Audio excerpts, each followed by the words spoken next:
కాకాణి గోవర్ధన్ రెడ్డి విషయంలో పోలీసులు రోజుకో అక్రమ కేసు బనాయించి ఇష్టారీతిలో వ్యవహరిస్తుండడం దుర్మార్గమని ఎమ్మెల్సీ పర్వతరెడ్డి చంద్రశేఖర్ రెడ్డి అన్నారు.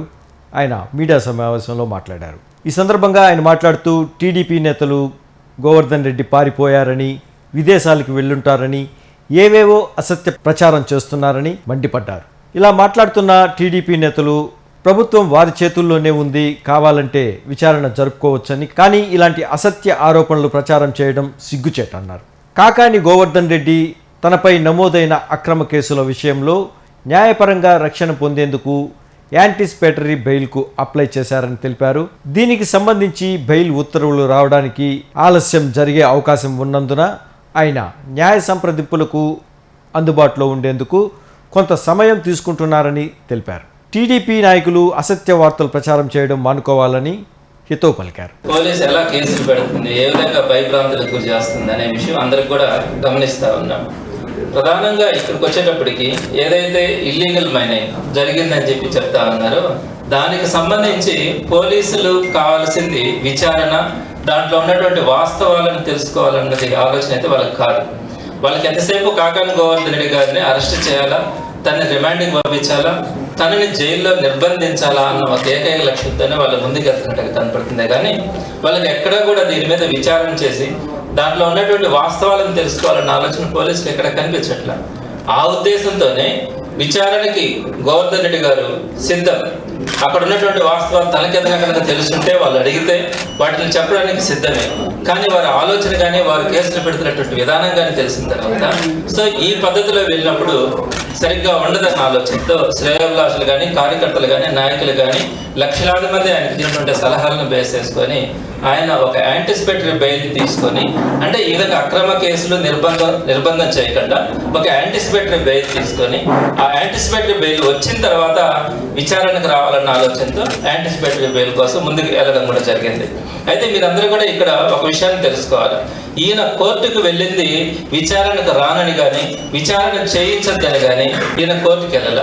కేవలం వీళ్ళు ఒక రెడ్ బుక్ రాజ్యాంగం తీసుకొచ్చుకొని ఎక్కడైతే పోలీసులు అక్రమంగా ప్రవర్తిస్తూ ఉన్నారో ఈ పోలీసు వ్యవస్థ మీద నమ్మకం లేక, పోలీసులు చేస్తున్నటువంటి తీరు ఇబ్బందికరంగా ఉంది కనుక మనకు అల్టిమేట్గా భారత రాజ్యాంగం ప్రకారం మనకు అత్యున్నతమైనటువంటి వ్యవస్థ న్యాయ వ్యవస్థ కాబట్టి ఆ న్యాయ వ్యవస్థ ద్వారా ఒక యాంటిసిపేటరీ బెయిల్ తీసుకొని వచ్చి ఆ తర్వాత వీరు చేస్తున్నటువంటి విచారణకు హాజరు కావడం కానీ, ఈ విధంగా పెట్టినటువంటి అక్రమ కేసుల్లో నిర్దోషిగా బయటపడి సమాజం ముందుకు రావడానికి చేసే ప్రయత్నంగానే ఆయన కోర్టుకు వెళ్ళాడే. కానీ ఈ విచారణకి వీళ్ళు మాట్లాడే మాటలకి దీనికి సంబంధించి గోవర్ధన్ రెడ్డి గారు లెక్క చేసే మనిషి కూడా కాదు. అదేవిధంగా మీకు ఇంకొక విషయం కూడా తెలియజేస్తాను. అసలు పోలీసులకి నిజంగా విచారణ చేయాలని ఆలోచన కనుకుంటే యాంటిసిపేటరీ బెయిల్ కోసం ఈయనకు అడ్డుపడాల్సిన అవసరం లేదు. కోర్టులో వీళ్ళు తీవ్రంగా దాన్ని వ్యతిరేకించడం కానీ, యాంటిసిపేటరీ బెయిల్ రాకుండా ఉండడానికి చేయాల్సిన ప్రయత్నం లే. యాంటిసిపేటరీ బెయిల్ వచ్చినా కూడా విచారణకు పిలిపించుకోవచ్చు.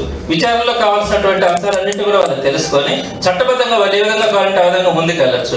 వీళ్ళు ఏ ఉద్దేశంతో యాంటిసిపేటరీ బెయిల్ అడ్డుకుంటా ఉన్నారు? కేవలం ఏంటంటే వీళ్ళకి కావాల్సింది విచారణ కాదు. డెఫినెట్గా తెలుసు అక్కడ ఏమీ జరగలేదు. ఒక శాసనసభ్యుడిగా, ఒక మంత్రిగా అక్కడ గోవర్ధన్ రెడ్డి గారి ప్రమేయం ఏ విధంగా కూడా ఉండదు.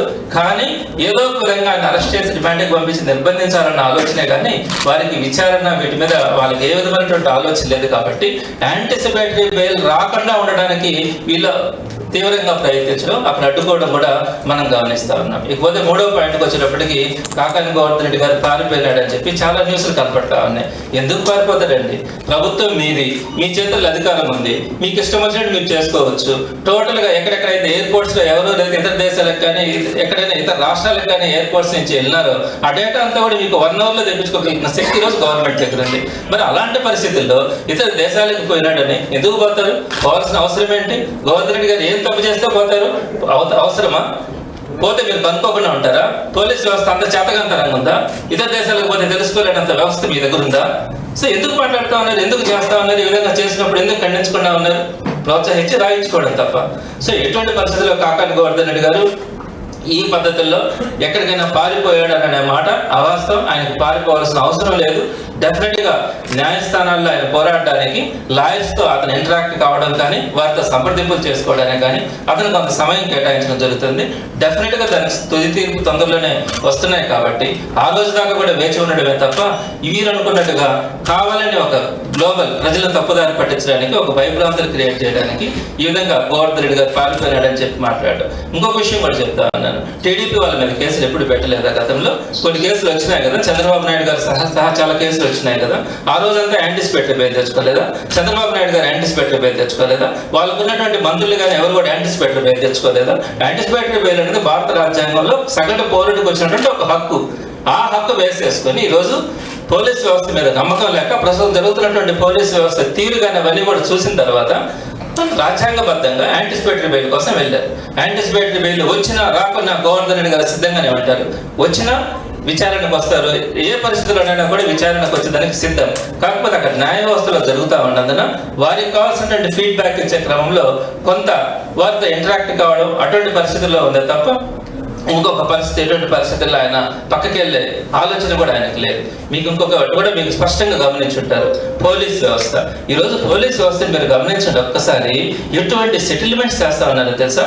నేను డైరెక్ట్గా చూశాను. ఒక నియోజకవర్గానికి నేను కూడా ఇన్ఛార్జిగా ఉన్నాను. కేసులు పెడతామని చెప్పి పోలీస్ స్టేషన్లకు పిలిపించి మీరు వెళ్ళి టీడీపీ నాయకులతో మాట్లాడుకొచ్చుకోండి, ఈ కేసులు మాఫీ అవుతాయి, ఈ కేసు లేకుండా చేస్తాము, లేకుండా మీరు ఇబ్బంది పడాల్సి వస్తుందని చెప్పి స్వయంగా పోలీస్ స్టేషన్లో సీఈలు మాట్లాడుతూ ఉన్నారంటే ఎటువంటి ప్రజాస్వామ్యంలో మనం ఎటువంటి చీకటి రోజులు చూస్తా ఉన్నాం మీరు అర్థం చేసుకోవాలి. ఎక్కడైనా చూసారండి ప్రజాస్వామ్యంలో? మన రాష్ట్రంలో, మన నెల్లూరు జిల్లాలో ఎప్పుడైనా చూసామా పోలీస్ స్టేషన్లో సెటిల్మెంట్ చేయడం, పోలీస్ స్టేషన్లో పోయి తెలుగుదేశం పార్టీ నాయకులు కలిసి రండి అని చెప్పి మాట్లాడడం? ఇటువంటి పరిస్థితుల్లో పోలీస్ వ్యవస్థ తయారైంది. ఎట్లా నమ్మకం ఉంటుంది? ఇంకా ప్రజలకు ఏ విధంగా విశ్వాసం ఉంటుంది ప్రభుత్వం మీద? సో ఇటువంటి దారుణమైన పరిస్థితుల్లో పోలీస్ వ్యవస్థ ఈరోజు తయారైంది. డెఫినెట్గా చాలా బాధపడతా ఉన్నాం. పోలీసులు ఈ విధంగా మారిపోవడం కానీ, పోలీసులు ఈ విధంగా ప్రతిపక్షాలను కానీ ఎవరైతే అధికార పక్షం మీద మాట్లాడుతున్నారో వాళ్ళందరినీ ఇరికించడానికి చేసే ప్రయత్నం మీద డెఫినెట్గా వైఎస్ఆర్సీపీ తీవ్రంగా ఖండిస్తూ ఉంది. రాబోయే రోజుల్లో వీటన్నిటి మీద కూడా న్యాయ పోరాటం చేయడం కూడా జరుగుతుంది. ఇంకపోతే నాలుగో విషయం, అక్రమ మైనింగ్ చేస్తున్నారు, ఇల్లీగల్ మైనింగ్ చేస్తారని చెప్పి ఈరోజు ఒక పెద్ద అలిగేషన్ లాగా దీన్ని ఈ కేసును తీసుకెళ్తా ఉన్నారు. నేను ఒకటి చిన్న విషయాన్ని మీకు చెప్తా ఉన్నాను. ఇల్లీగల్ మైనింగ్ అంటే చాలా మంది అనుకుంటారేమో ఫారెస్ట్ ఏరియాలో చేస్తా ఉన్నారు, లేకపోతే నదులు కాలువలకు సంబంధించినటువంటి ల్యాండ్స్ లో మైనింగ్ జరుగుతూ ఉంది, లేకపోతే టెంపుల్స్ కు సంబంధించినటువంటి ల్యాండ్స్ లో జరుగుతూ ఉంది అని ఏమని అనుకుంటారేమో. ఇక్కడ చెప్తున్నటువంటి ఏంటంటే కేవలం 4 నెలల పాటు 2023 నవంబర్ నుంచి 2024 ఫిబ్రవరి దాకా, అంటే ఈ 4 నెలల్లో పర్మిషన్ లేకుండా అక్కడ మైనింగ్ చేస్తున్నారు అన్నది ఇక్కడ జరుగుతున్నటువంటి కేసు. దీనికి సంబంధించినటువంటిది నేను మీకు ఒక విషయం తెలియజేస్తా. అక్కడ 1996 నుంచి ఇంచుమించుగా 2016 దాకా సుమారుగా 30 సంవత్సరాల పాటు, 20 సంవత్సరాల పాటు, 96 నుంచి 2016 దాకా 20 సంవత్సరాల పాటు అక్కడ మైనింగ్ జరుగుతూ ఉంది. రుస్తుం కంపెనీ వాళ్ళు అక్కడ మైనింగ్ చేసుకుంటా ఉన్నారు, విత్ పర్మిషన్ వాళ్ళు అక్కడ మైనింగ్ చేసుకుంటా ఉన్నారు. ఆ తర్వాత వాళ్ళు ఏదైతే అరియర్స్ ఉన్నాయో ఆ అరియర్స్ కట్టలేక ఆ మైనింగ్ వాళ్ళు రెన్యువల్ చేసుకోలేకపోతే 2023 నవంబర్ నుంచి 2024 ఫిబ్రవరి మధ్య ఈ 4 నెలల కాలంలో అక్కడ మైనింగ్ జరిగింది అనేది ఒక ఆరోపణ. 4 నెలలు అంటే ఇంచుమించుగా 20 సంవత్సరాల పాటు అక్కడ మైనింగ్ జరిగింది. వాటిని రెన్యువల్ చేసుకోలేదు కాబట్టి అది ఎక్స్పైర్ అయింది. ఆ సమయంలో ఒక 4 నెలలు వేరే వ్యక్తులు ఇల్లీగల్ మైనింగ్ చేస్తారు అన్నది ఇక్కడ జరుగుతున్నటువంటి ఆరోపణ. ఈ 4 months నేను ఒక విషయం చెప్తా. ఇక్కడ ఏం చెప్తా ఉన్నారు, వాళ్ళు ఇచ్చినటువంటి కన్ఫెషన్ స్టేట్మెంట్స్ లో ఏముంది, ఎవరో గోవర్ధన్ రెడ్డి గారి సపోర్ట్ మీకు ఉంటుంది, మీరు ఇక్కడ మైనింగ్ చేసుకోండి అని చెప్పారంట. సో మీరు ఒకసారి ఆలోచించండి, ఒకవేళ గోవర్ధన్ రెడ్డి గారు అక్కడ మైనింగ్ చేయాలనుకుంటే ఆయన గవర్నమెంట్ లో ఒక మినిస్టర్ గా ఉన్నప్పుడు ఆయన అక్కడ ఎవరికి పర్మిషన్ లేనప్పుడు పర్మిషన్స్ అక్కడ ఎక్స్పైర్ అయిపోయినాయని తెలిసిన తర్వాత అక్కడ పర్మిషన్ ఇప్పించుకోలేరా? గవర్నమెంట్ కనుక ఇన్వాల్వ్ అయితే గవర్నమెంట్ దగ్గర నుంచి పర్మిషన్స్ ఇచ్చుకోలేరా? అన్ని దగ్గర పర్మిషన్స్ ఇచ్చుకున్నారు కదా, మరి అక్కడ ఇల్లీగల్ గా చేయాల్సిన అవసరం ఏంటి? మినిస్టర్ గారు అనుకుంటే డెఫినెట్ గా అక్కడ మినిస్టర్ గారు అనుకుంటే చేస్తారు. ఆయనకు ఆలోచన లేదు ఆ విధంగా మైనింగ్ చేయాలని కానీ చేయించాలని కానీ ఒక ఆలోచన కూడా లేదు. కేవలం ఏంటంటే ఇక్కడ ఇల్లీగల్ మైనింగ్ అన్నది ఆల్రెడీ అక్కడ మైనింగ్ జరుగుతున్నటువంటి ఒక ల్యాండ్ లో పర్మిషన్ లేకుండా మైనింగ్ చేశారన్నది. ఈ పర్మిషన్ ఇప్పించుకోవడం అన్నది ఒక మినిస్టర్ గా ఉండి ప్రభుత్వ అధికారంలో ఉన్నప్పుడు చేతకాని అంశం కాదు. డెఫినెట్గా ఇంకా అసలు ఆలోచన లేదు గోవర్ధన్ రెడ్డి గారికి అక్కడ మైనింగ్ చేయాలని కానీ ఇంకోటి కూడా. సో కాబట్టి ఇక్కడ దీన్ని ఏదో చేశారు, ఇక్కడ ఇల్లీగల్ మైనింగ్ జరిగింది అని చెప్పి గోవర్ధన్ రెడ్డి గారు సపోర్ట్ ఉందని చెప్పి మాట్లాడడం అనేది కూడా అసలు ఎవరు కూడా నమ్మే పరిస్థితి కూడా లేదు. అదేవిధంగా అక్కడ పేలుడు పదార్థాలు ఉన్నాయన్నది కొత్తగా తీసుకొచ్చినటువంటి ఒక కేసును అక్కడ సెక్షన్ ఒకటి యాడ్ చేస్తున్నారు. అంటే పేలుడు పదార్థాలు అక్కడ పెట్టారు. దానివల్ల అక్కడ ఉన్నటువంటి గిరిజనులు కానీ వాళ్ళంతా కూడా భయభ్రాంతులకు గురైనారు. ఆ ఎక్స్ప్లోజివ్ బాంబ్స్ కానీ అవన్నీ కూడా అక్కడ కనిపించినాయి అనే దాని మీద ఒక తీవ్రమైనటువంటి కేసుని అక్కడ ఇన్వాల్వ్ చేయడం కూడా జరిగింది. నేను ఒక విషయం మీకు చెప్తానన్నాను. 1996 నుంచి 2016 దాకా అక్కడ మైనింగ్ జరిగింది. ఆ మైనింగ్ దేనికి జరిగింది? అక్కడ ఒక దాని ఏమంటారన్నా అబ్రకం అనేది లోపల పక్క ఉంటుంది, పైన క్వార్ట్స్ ఉంటుంది, దాని కింద ఈ అబ్రకం అనేది ఉంటుంది. సో దాన్ని బయటకు తీయడానికి సుమారుగా 20 సంవత్సరాల పాటు అక్కడ మైనింగ్ జరిగింది. ఆ టైంలో కొంత బాంబ్ బ్లాస్ట్ కూడా చేస్తారు. మైనింగ్ పర్మిషన్ ఉండింది ఆ టైంలో మైనింగ్ పర్మిషన్తో అక్కడ బాంబులు బ్లాస్ట్ చేయడం కానీ కింద ఉన్నటువంటి ఆ మైకాన్ని తీయడం కానీ ఇవన్నీ కూడా రెగ్యులర్గా జరిగినాయి. ఆ ప్రాసెస్లో జరిగింది. అయితే ఇప్పుడు ఈ 4 నెలలు ఈ క్వార్ట్స్కి సంబంధించి ఏదైతే మైనింగ్ జరిగింది అంటున్నారో, ఈ క్వార్ట్స్ అనే దాన్ని ఇంతకు ముందు పైనే ఉండేది, దీన్ని తీసి పక్కన పోసేశారు. ఆ కింద ఉన్నటువంటి మైకాన్ని మాత్రమే ఇంతకు ముందు ఎక్స్పోర్ట్ చేసుకునేవాళ్ళు. ఆ మైకాన్ని తీయాలంటే ఆ బాంబులు పెట్టడం కానీ ఏదైనా కొంచెం ఆ రాళ్ళను పగలు కొట్టేవాళ్ళు. దానికి పర్మిషన్ ఉండింది, దానికి జరిగింది. 20 సంవత్సరాల పాటు ఆ ప్రాసెస్ జరిగింది. ఈ 4 నెలల్లో పాటు ఏది చెప్తా ఉండేది ఏంటి? ఆ పైన ఉన్నటువంటి క్వార్ట్స్ని తీసి వేస్ట్ అని చెప్పి పక్కన పోసేశారు. దాన్ని తీసుకెళ్ళడానికి ప్రయత్నం చేస్తారని చెప్పి చెప్తారు. మరి దాన్ని తీసుకెళ్ళడానికి బాంబులు పెట్టాల్సిన అవసరం ఏంటి? పైన అందులో క్వార్ట్స్ మీద కూడా పైనే ఉంటది, ఎందుకు పెట్టాలా? సరే అదేమన్నా కొత్తగా పెడతామన్నారా? గత 20 సంవత్సరాల జరిగే ప్రాసెస్సే కదా, మైనింగ్ పర్మిషన్స్ ఉన్నప్పుడు జరిగిన ప్రాసెస్సే కదా. మరి ఈ రోజు కొత్తగా దాన్ని అక్కడ పెట్టారని ఆ చుట్టుపక్కల గిరిజనులు కానీ ఎస్టీస్ అందరూ కూడా సఫర్ అయినారని, వారందరూ కూడా బాధపడ్డారని, దాని మీద సంబంధించినటువంటి SC/ST కేసులు పెట్టించడం, ఇవన్నీ కూడా చూస్తామంటే ఎంత దారుణంగా ఉన్నాయన్నది మీకు అందరికి కూడా అర్థమవుతుంది. ఇంకోటి కూడా చెప్తున్నాను, కేసుల్లో ఇరుక్కున్నారని వైఎస్ఆర్సీపీ శ్రేణుల్ని హేళన చేస్తా ఉన్నారు, మీరు పెడతా ఉన్నారు. ఒకటి గమనించండి, కేసులు పెట్టాలంటే పెద్ద కష్టమా? ఈ రోజుల్లో ఏ సామాన్యుడి మీదైనా కూడా ఏదో ఒక విధంగా కేసు పెట్టడానికి అవకాశం ఉంటుంది. ఒక నాయకుడు ఒక ప్రజాస్వామ్యంలో ఎలా ఉండాలో 10 మందికి భరోసాని ఇచ్చేటట్టు ఉండాలి. 10 మందికి నేను సహాయం చేస్తాను. జగన్మోహన్ రెడ్డి గారు ఏం చెప్పినారు? కులం చూడను, మతం చూడను, పార్టీలు చూడను, ప్రతి ఒక్కరికి కూడా నేను సహాయం చేస్తానని చెప్పినారు. కానీ ఈరోజు మీ అంతా చూస్తాం, మీ గుండెల్లో నిద్రపోతాం, ఏ ఒక్కరిని వదిలిపెట్టాం, ప్రతి ఒక్కరిని అరెస్ట్ చేస్తాం అనే పరిస్థితుల్లో ఈ రోజు ప్రజాస్వామ్యం వెళ్తా ఉందంటే సామాన్యుడికి ఇంక దిక్కెక్కడ ఉంటుంది? ఏ విధంగా ఎవరు రక్షిస్తారు? ఈ పరిస్థితుల్లో ప్రజాస్వామ్యం తయారవుతా ఉంది. ఎవరిని పడితే వాళ్ళ మీద అక్రమ కేసులు పెట్టడం, ఈ విధమైనటువంటి దారుణమైన పరిస్థితుల్లో మీరు కేసులు పెట్టి పైకొచ్చి వైఎస్ఆర్సీపీ వాళ్ళ కేసుల్లో ఇరుక్కున్నారని చెప్పి మీరు మాట్లాడుతూ ఉంటే, కేసులు పెట్టేది మీరే, మళ్ళీ మీరు దాన్ని చూసి వైఎస్ఆర్సీపీ వాళ్ళు కేసులు ఇరుక్కున్నారని చెప్పి మాట్లాడుతూ ఉన్నారు. ఇంతకంటే దారుణమైనటువంటి పరిస్థితి ఇంకోటి ఉండదు. ఇంకపోతే చివరిగా నేను మీకు 2 మాటలు మీ దృష్టికి తీసుకొని వస్తాను. ఒకటి, ఈ ఏదైతే ఈ కేసు ఉందో దీనికి సంబంధించి 1996 నుంచి 2016 దాకా అక్కడ మైనింగ్ జరిగింది. ఆ తర్వాత అతను రెన్యువల్ చేసుకోలే.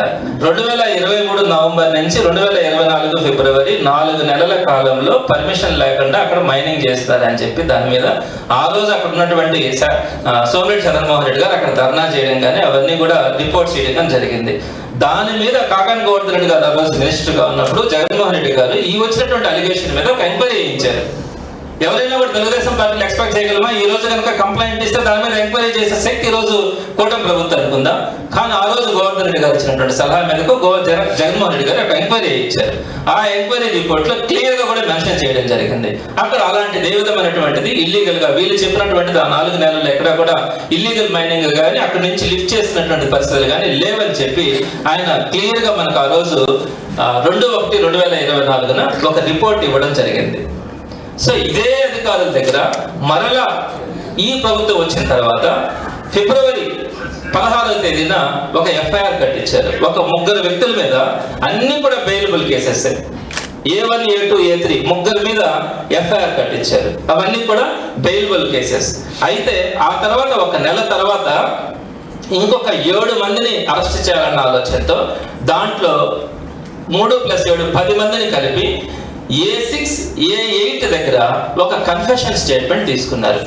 ఆ కన్ఫెషన్ స్టేట్మెంట్ ఎప్పుడు తీసుకున్నారు? మార్చి 23వ తారీఖున తీసుకున్నారు. ఏమని రాశారు దాంట్లో? మంత్రి గారి అనుచరులు మా మంత్రి గారు అయిన కాకాని గోవర్ధన్ రెడ్డి గారు చూసుకుంటారు అని భరోసా ఇచ్చి మాకు ఈ మైనిని చేసుకోమని అప్పచెప్పినారు అని చెప్పారు. దీని మీద గోవర్ధన్ రెడ్డి గారి మీద కేసును కట్టడం జరిగింది. వెంటనే 24వ తారీఖున గోవర్ధన్ రెడ్డి గారు ప్రెస్ మీట్ పెట్టి నా అనుచరులు ఎవరు, నా అనుచరులు వాళ్ళకి ఏదో భరోసా ఇచ్చినంత మాత్రం నా మీద ఎందుకు కేసు పెడతారు, ఇదంతా కూడా ఒక ఫూలిష్నెస్ లాగుందని చెప్పి గోవర్ధన్ రెడ్డి గారు 24వ తేదీ చెప్పంగానే 25వ తారీఖున మళ్ళా ఇంకొక A7 దగ్గర ఇంకొక కన్ఫెషన్ స్టేట్మెంట్ తీసుకున్నారు. ఎప్పుడైతే గోవర్ధన్ రెడ్డి గారు నా అనుచరుడి దగ్గర తీసుకుంటే నాకేం సంబంధం, అసలు ఏ విధంగా మాట్లాడతారని చెప్పంగానే 25వ తారీఖున మళ్ళా ఇంకొక A7 దగ్గర కన్ఫెషన్ స్టేట్మెంట్. ఈ కన్ఫెషన్ స్టేట్మెంట్ లో ఏమనుంది? ఈ 7 మంది కలిసి గోవర్ధన్ రెడ్డి గారి దగ్గరికి నేరుగా వచ్చారట. దాంట్లో ఏం చెప్పారు? గోవర్ధన్ రెడ్డి గారు అనుచరుడు మాట ఇచ్చారన్నారు. గోవర్ధన్ రెడ్డి గారి దగ్గర నేరుగా వస్తే ఆయన చెప్పారంట. ఏమని చెప్పారు?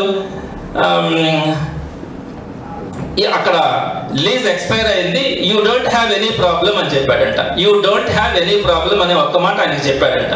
ఆ మాట చెప్పిన దానివల్ల గోవర్ధన్ రెడ్డి గారి మీద నాన్ బెయిలబుల్ కేసెస్ అన్నింటినీ కూడా విపరీతమైనటువంటి సెక్షన్స్ తీసుకొని వచ్చి ఆయన చెప్పిన మాట వాళ్ళు వచ్చి కలిసారంట. You lease in the Rustum mine had expired, you don't have any problem అని చెప్పినారు.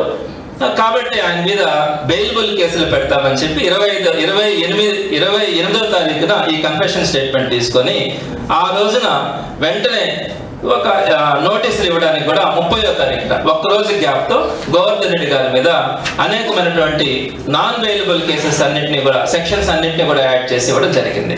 నేను ఒక్కసారి ఆ సెక్షన్స్ గురించి కూడా మీకు తెలియజేస్తా. ఈ 30వ తారీఖున ఇచ్చినటువంటి నోటీసులో ఏమైంది? ఫస్ట్ ఏంటి? సెక్షన్ 120B క్రిమినల్ కాన్స్పిరసీ, దీనికి లైఫ్ ఇంప్రిజన్మెంట్ ఉంటుంది. సెక్షన్ 447 క్రిమినల్ ట్రెస్పాస్, దీనికైతే 3 months ఉంటుంది. సెక్షన్ 427 మిస్చీఫ్ కాసింగ్ డ్యామేజ్, ఇతరులకు సొత్తుకు హాని కలిగించడం, దీనికి 2 years ఇంప్రిజన్మెంట్ ఉంటుంది. Section 379 thefting, 3 years imprisonment. Section 290 public nuisance, దీనికి పెనాల్టీ పడుతుంది. సెక్షన్ 506 క్రిమినల్ ఇంటిమిడేషన్, దీనికి 7 years వరకు ఉంటుంది. అంటే ఇది ఆస్తి నష్టం, ప్రాణ నష్టం కూడా కలిగిస్తా ఉన్నారు అనే ఆలోచనతో. సెక్షన్ 109 అబెట్మెంట్, నేరాన్ని ప్రోత్సహించడం. రెడ్ విత్ సెక్షన్ 34 దీని కామన్ ఇంటెన్షన్, అంటే దాంట్లో ఉండే ప్రతి ఒక్కరికి కూడా ఒకే శిక్ష వేయాలా అనే సెక్షన్ మళ్ళీ అక్కడ తీసుకొని వచ్చారు. తర్వాత PDPP యాక్ట్ ని తీసుకొచ్చారు. Section 3 of prevention of damage to public property, దీనికి ఒక 5 years ఇంప్రిజన్మెంట్ ఉంటుంది.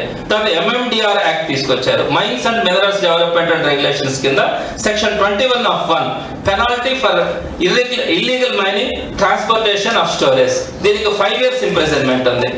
దీంట్లోనే MMDR యాక్ట్ లోనే సెక్షన్ 21(4) దాని కింద power to seize minerals, tools, vehicles used in illegal mining, అంటే ప్రాపర్టీస్ అన్నింటినీ కూడా సీజ్ చేయడానికి ఈ సెక్షన్ పనికొస్తుంది. అలానే ఇంకపోతే వెరీ ఇంపార్టెంట్, గోవర్ధన్ రెడ్డి గారి పేరుని యాడ్ చేసిన తర్వాత యాడ్ చేసినటువంటి యాక్ట్ ఏంటంటే explosive substances act 1908, ES act అంటారు దీన్ని. దీంట్లో section 3 causing explosion likely to endanger life or property, అంటే ప్రాణాలు కూడా తీసేదానికి ఈ మైనింగ్ లో జరిగినటువంటి ఒక ఎక్స్ప్లోషన్ జరుగుతూ ఉంది అని. దీనికి సంబంధించి 10 years ఇంప్రిజన్మెంట్ ఉంటుంది.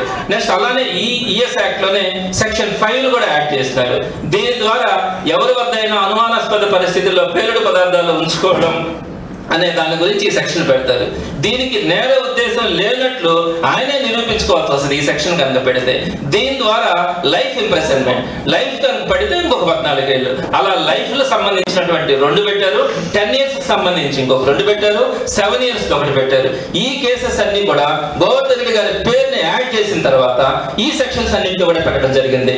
దానికి ముందు అన్ని కూడా జస్ట్ పెనాల్టీ కానీ 3 months 6 months ఉన్నటువంటి కేసుల నుంచి గోవర్ధన్ రెడ్డి గారి పేరు యాడ్ అయిన తర్వాత ఈ విధంగా 13 కేసులు పెట్టారు. ఆ తర్వాత 14వ కేసు ఒకటి తీసుకొచ్చారు, ఎస్సీ ఎస్టీ అట్రాసిటీ యాక్ట్.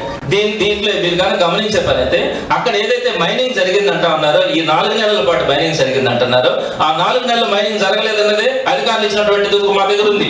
ఈ 4 నెలల మైనింగ్ లో అక్కడ ఏదో బ్లాస్ట్ చేయడానికి ప్రయత్నిస్తే అక్కడ ఉన్నటువంటి కొంతమంది గిరిజనులు ఈయన దగ్గరికి వచ్చి మాట్లాడినప్పుడు వీళ్ళు చెప్పినారంట, మీరు గిరిజనులు మీరే మా దగ్గరికి వచ్చి మాట్లాడగలిగిన వాళ్ళు అవుతారా, ఇలా కనుక మీరు మాట్లాడితే మీ ప్రాణాలు తీస్తామని చెప్పి వాళ్ళు స్టేట్మెంట్ ఇచ్చినట్టుగా SC/ST అట్రాసిటీ కేసును కూడా దీనికి సంబంధించినటువంటి అందరి మీద పెట్టడం కూడా జరిగింది.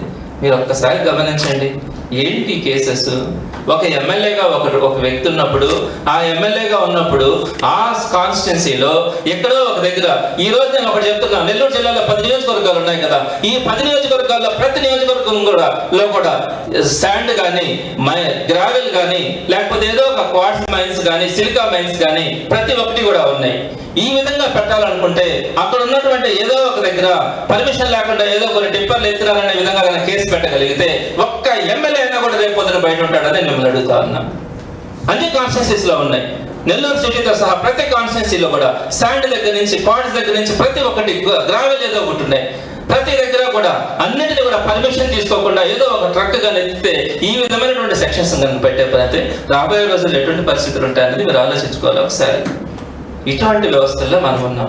ఇటువంటి కేసులుగా మనం పరివర్తన చెందుతా ఉన్నప్పుడు ఒక ఎమ్మెల్యేగా ఒక మంత్రిగా ఉన్నటువంటి వ్యక్తి మీద అక్కడ జరిగినటువంటి ఏదో ఒక 4 నెలల్లో ఆల్రెడీ పర్మిషన్ తీసుకున్న, గతంలో పర్మిషన్ ఉన్నటువంటి ఒక మైనింగ్ లో 4 నెలల పాటు జరిగిన ఉద్దేశంతో దాని మీద ఇటువంటి లైఫ్ ఇంప్రిజన్మెంట్స్ ఇంకెందుకు ఉరిశిక్ష చేస్తే అడగాడికి ఇంకేం అసలు సాల్వ్ కూడా అయిపోద్ది కదా, ఇంకా సమస్య కూడా లేకుండా అయిపోద్ది కదా. నేను ఇక్కడ ఇంకోటి కూడా చెప్తా ఉన్నా, నేను టీడీపీ వాళ్ళు కూడా నేను తప్పు పట్టుకోవట్లా, వాళ్ళు కోరుకుంటారు వైఎస్ఆర్సీపీ వాళ్ళు ఉండకూడదు, వైఎస్ఆర్సీపీ వాళ్ళు మాకు ప్రత్యర్థులు శత్రువులు కాబట్టి వారి మీద మేము వెళ్తామని చెప్పి మాట్లాడచ్చు. కానీ అధికారులకు ఉండక్కర్లా. అధికారులకు ఏంటి, మీ అధికారులే గతంలో ఏం చెప్పినారు, అక్కడ ఏం జరగలేదని చెప్తున్నారు, మళ్ళీ మీరే కేసు పెడతారు. ఈ రోజు మళ్ళీ మీరు పెట్టినటువంటి కేసుల్లో ఒక నెలకు ముందు నాన్ బెయిలబుల్ పెట్టారు, మళ్ళీ ఒక రోజు తీసుకొని వచ్చి ఒక మాటను పెట్టారు, మళ్ళీ ఇంకోసారి నేరుగా గవర్నర్ రెడ్డి హామీ ఇచ్చినాడని పెట్టారు, మళ్ళీ సెక్షన్లు మార్చుకుంటూ వచ్చారు.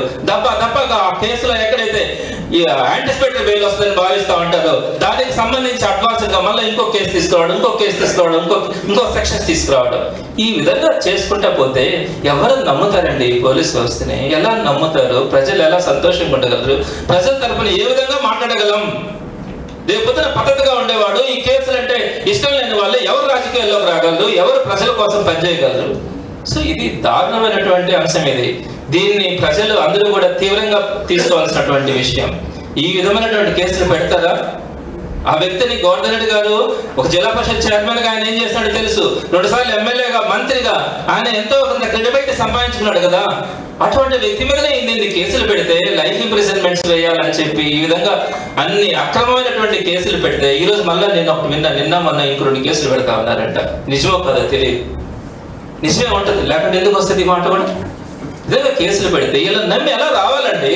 అందుకే యాంటిసిపేటరీ బెయిల్ అన్నది న్యాయపరంగా తీసుకున్నటువంటి ఒక రక్షణ మాత్రమే. విచారణకు హాజరు కాము అన్నది కాదు, విచారణకు హాజరవుతాం, తప్పకుండా వాళ్ళు అడిగినటువంటి ప్రతి ప్రశ్నకు కూడా సమాధానం చెప్పడం జరుగుతుంది. కానీ ఒక ప్రొటెక్షన్ లీగల్ గా మనకు కోర్టు నుంచి ఒక ప్రొటెక్షన్ తీసుకొచ్చేదానికి చేస్తున్నటువంటి ప్రయత్నమే యాంటిసిపేటరీ బెయిల్ కోసం వెళ్ళింది. యాంటిసిపేటరీ బెయిల్ వచ్చినా రాకున్నా విచారణకి వాళ్ళు పిలిపించుకునే హక్కు వాళ్ళకు ఉంటుంది, చెప్పాల్సిన బాధ్యత మనకు ఉంటుంది. ఆ రోజు కనుక ఏ రోజైనా పోలీసులు కనుక మనం రెస్పాండ్ కాకపోతే ఇచ్చినటువంటి యాంటిసిపేటరీ బెయిల్ కూడా రద్దు అయ్యేదానికి అవకాశం ఉంటుంది. కాబట్టి యాంటిసిపేటరీ బెయిల్ వచ్చినంత మాత్రాన్నే ఈ విచారణకి వెళ్లాల్సిన అవసరం లేదనుకుంటే అది భ్రమ.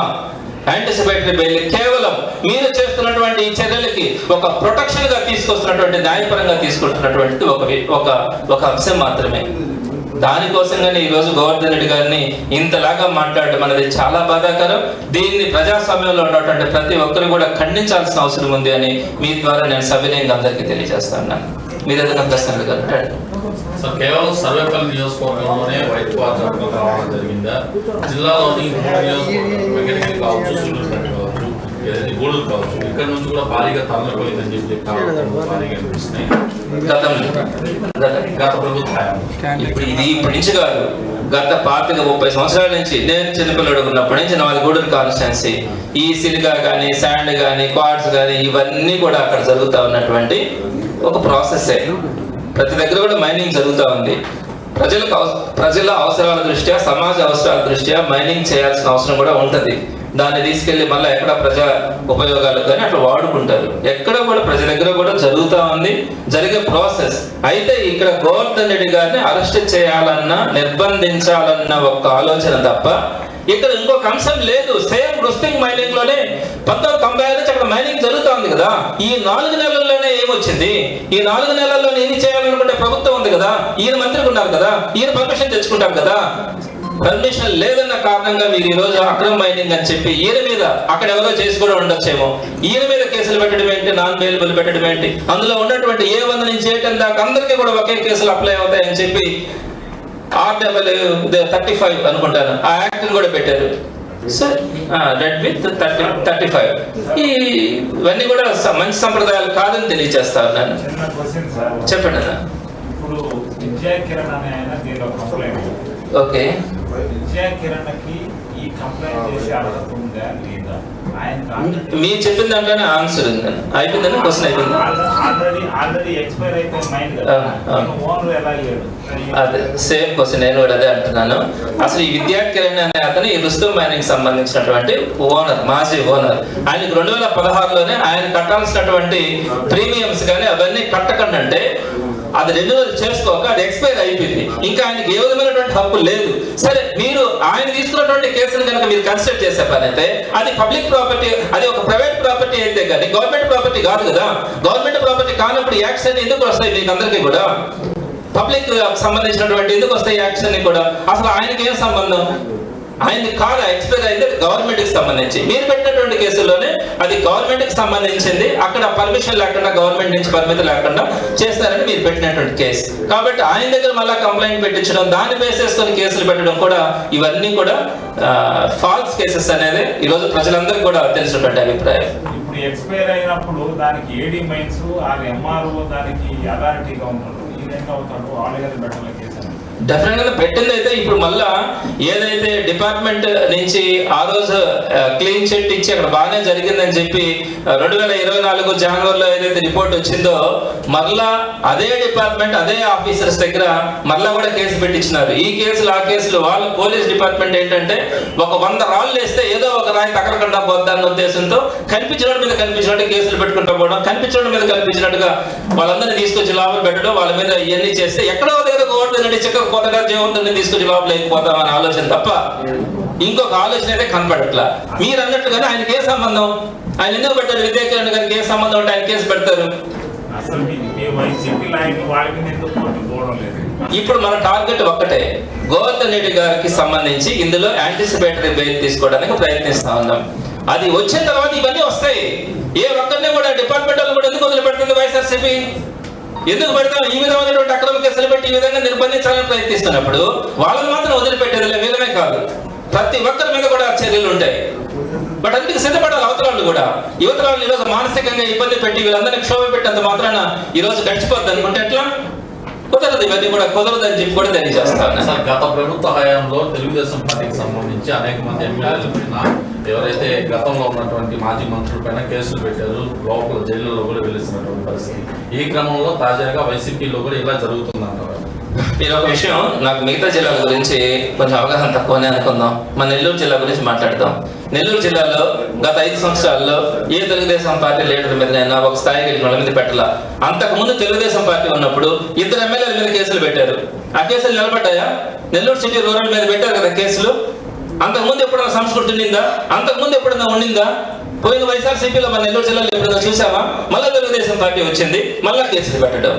వైఎస్ఆర్సీపీ ఎక్కడో బయట ఎక్కడైనా జరిగితే అక్కడ ఏం జరిగింది అన్నది నాకు కొంత స్పష్టంగా మనకు తెలియకపోవచ్చు. మన నెల్లూరు జిల్లా పరిస్థితి తీసుకోండి. వైఎస్ఆర్సీపీ ప్రభుత్వంలో ఇప్పుడు ఎవరి మీద ఏమి ఇబ్బందులు పెట్టినారు? హ్యాపీగా అందరూ కూడా ఉన్నారు, ప్రజలు కూడా ఉన్నారు. కుల మతాల పార్టీలు ఏది చూసుకోకుండా ప్రతి ఒక్కరికి పథకాలు అందించారు. ఇంకా మా పార్టీ వల్ల జగన్మోహన్ రెడ్డి గారు మందలించేవాళ్ళు, జాగ్రత్తగా ఉండండి అని చెప్పి. సో అట్లా వైఎస్ఆర్సీపీ ఎప్పుడు కూడా ఎక్కడ కూడా ఎవరిని పొలిటికల్ రివెంజెస్ తీర్చుకోవాలన్న ఆలోచన లేదు. రాజకీయాలు వదిలేయండి, ప్రజలకి సేవ చేయండి, గడప గడపకు తిరగండి, ప్రతి ఇంటికి వెళ్ళి సమస్యలు తెలుసుకోండి, వాళ్ళ కోసం మీరు పాకులాడండి అని చెప్పినటువంటి నాయకుడు జగన్మోహన్ రెడ్డి గారు. ఆయన ఆశీస్సులతో నాయకులందరూ కూడా తిరిగి కష్టపడి పనిచేయడం జరిగింది. ఈరోజు చూస్తా ఉన్నాం ఎంత ఘోరాలు జరుగుతూ ఉన్నాయో. వైఎస్ఆర్సీపీ ఎప్పుడు కూడా అటువంటి కక్ష సాధింపులకి వెళ్ళాలి. కాకాని గారు బెయిల్ వచ్చే వరకు నెల్లూరు రారంటారా? అంటే బెయిల్ వచ్చే వరకు నేను అట్లా, తీర్పు వచ్చే వరకు రాకపోవచ్చు అంటున్నాను. తీర్పు ఏదో ఒక తీర్పు వస్తుంది. ఆ తీర్పు వచ్చే వరకు ఆ లాయర్లకు కానీ వాళ్ళకి కానీ అందుబాటులో ఉండాలి. ఆ లాయర్లకు కావాల్సినటువంటి ఫీడ్బ్యాక్ ఇవ్వాల్సి వస్తుంది.